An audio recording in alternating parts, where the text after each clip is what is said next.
Here's a quick tip for when you're adding a new account under your KnowledgeSmart account hierarchy. So you are, of course, in the test side of the platform, you're in the main menu accounts, and you're in the sub-menu add new account.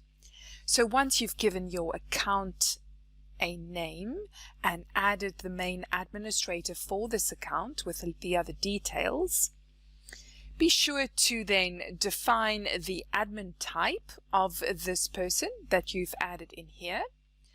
And down here, you will see a little checkbox whether to send this admin a welcome email.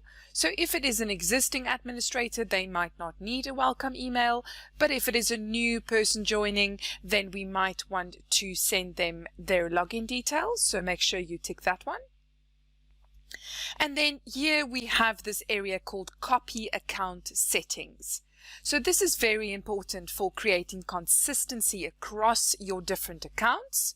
So here we give you the option to very quickly copy your existing account settings over to the new account that you're creating.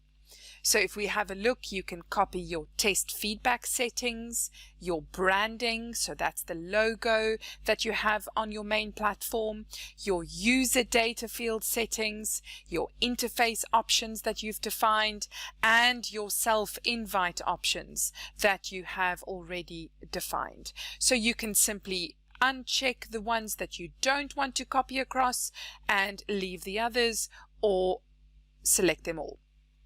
Once you are happy with that, just click continue, and that will then complete the adding of that new account for you.